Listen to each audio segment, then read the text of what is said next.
Welcome to this relaxing prayer and meditation with Jesus. This prayer is intended to help in healing and spiritual renewal. These are only words, and we can let our minds drift and wander as we pray. Our Father, who art in heaven, hallowed be thy name. Thy kingdom come, thy will be done, on earth as it is in heaven. Give us this day our daily bread, and forgive us our trespasses, as we forgive those who trespass against us. And lead us not into temptation, but deliver us from evil. Amen. In the Gospel of St. John, at the Last Supper, we hear the priestly prayer of Jesus, as Jesus prays for his disciples.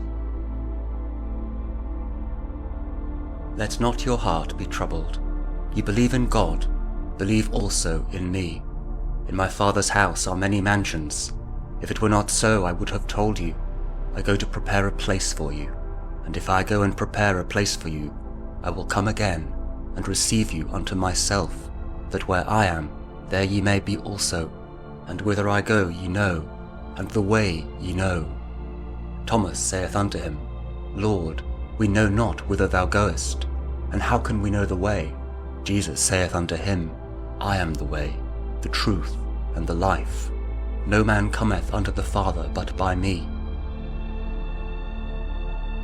The priestly prayer of Jesus concludes the discourse of the Last Supper. Immediately afterwards, Jesus will be arrested, betrayed. Jesus prays to his Father in a very moving way. He offers to the Father the imminent sacrifice of himself, praying that his sacrifice may be acceptable to the Father, that his holy human nature may be glorified. Jesus' prayer is spoken aloud, so that his disciples and we also may receive his last testament, as Jesus intercedes on our behalf with the Father. The priestly prayer of Jesus is a powerful and moving passage that provides insight into the mind and heart of Jesus as he is about to face his arrest and crucifixion. In this prayer, Jesus is recorded as asking the Father to unite all believers, to protect them from the evil one, and to sanctify them through the truth. Jesus also prays for the continuation of the mission that he started, through the apostles and through those who will come to believe in him through their message. This passage is a powerful reminder of the love of Jesus and the importance of unity among believers for the flourishing of the church and for the continuation of Jesus' mission in the world. Jesus' prayer for unity and protection highlights the importance of staying united in faith and love, and being protected from the evil one in order to fulfill the mission that Jesus has started. It also reminds us of the importance of the truth in sanctifying us, and how it is through the truth that we can truly understand the will of God. As Jesus faced the ultimate sacrifice for humanity, his thoughts were not about himself, but about the continuation of his mission through the believers, and this passage is a powerful testimony to his selfless love and devotion. The glory Jesus speaks of is threefold. God the Father is glorified, because Christ has made the Father known to us, completing God's plan for our salvation. Christ is glorified, as his divinity is fully revealed, to be seen by many people following the resurrection. We also may be glorified, as through Christ we have the opportunity to turn from sin and death to attain eternal life. Through these verses, we hear once more of the obedience of the Son to the Father's will, and two of the unity of the divine persons, a model for the call to unity among all Christians, until we find perfect unity with Christ in heaven. Jesus is solicitous for his disciples. They have heard his teachings, they have witnessed his miracles, they have believed in him and kept his word. Through this, they have shown themselves truly children of God. Jesus is preparing to leave the world.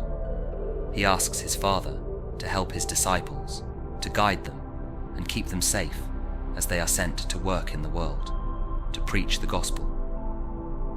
The disciples will face great difficulties, through all of which Jesus asks that they remain united. This is a call for all time to Christian unity. Our Father, who art in heaven, hallowed be thy name. Thy kingdom come, thy will be done, on earth as it is in heaven. Give us this day our daily bread, and forgive us our trespasses, as we forgive those who trespass against us. And lead us not into temptation, but deliver us from evil. Amen. The priestly prayer of Jesus in the Gospel of John continues. And now I am no more in the world, but these are in the world, and I come to thee. Holy Father, keep through thine own name those whom thou hast given me, that they may be one as we are. While I was with them in the world, I kept them in thy name. Those that thou gavest me I have kept, and none of them is lost, but the son of perdition, that the scripture might be fulfilled. And now come I to thee, and these things I speak in the world, that they might have my joy fulfilled in themselves. I have given them thy word, and the world hath hated them, because they are not of the world, even as I am not of the world. I pray not that thou shouldest take them out of the world, but that thou shouldst keep them from the evil. They are not of the world, even as I am not of the world. Sanctify them through thy truth. Thy word is truth. As thou hast sent me into the world, even so have I also sent them into the world. And for their sakes I sanctify myself, that they also might be sanctified through the truth. In these Bible verses, Jesus asks his Father to guard the disciples. Jesus says that he himself has kept them safe while he has been with them. Only Judas Iscariot has been lost to him, and this was known in advance by God and foretold in Scripture. The other disciples have been prepared for the betrayal in order to help them not to lose heart. The disciples are going to need to be strong on the journey ahead of them. They will need God's help continually to sustain them on their mission to preach the gospel and establish the church. They will suffer persecutions and ultimately, for most, martyrdom. Jesus asks the Father to preserve them in faith, to preserve their sanctity. In these verses, the word world has multiple meanings. The world was not made to be evil. It was made by God, and God saw that his creation was good. It is for the world that Christ came into the world, to restore that initial and essential goodness, to return mankind to our proper inheritance. The world, though, does not last and can often be at odds with the life of the Spirit. Furthermore, through our actions, people have made some aspects of the world evil and ugly, this following the prompting of the evil one, who tempted us to follow him in sin and error. In this sense, the world is God's enemy, tempting us still to embrace transitory, fleshly pleasures at the expense of the immortal inheritance which can be ours. Through their belief and their fidelity to Jesus, therefore, through receiving Jesus' word, the disciples are not of the world. They have given themselves to the life of the Spirit and now are sent by Jesus into the world to communicate this gift to all. Through their missionary activity, they are sanctified, and through Christ's consecration of himself to the Father on the cross. Through this, all Christians are sanctified. The words taught to us by Jesus are truth. The Word is truth. Our Father, who art in heaven, hallowed be thy name. Thy kingdom come, thy will be done, on earth as it is in heaven. Give us this day our daily bread, and forgive us our trespasses, as we forgive those who trespass against us. And lead us not into temptation, but deliver us from evil. Amen. The priestly prayer of Jesus in the Gospel of John continues.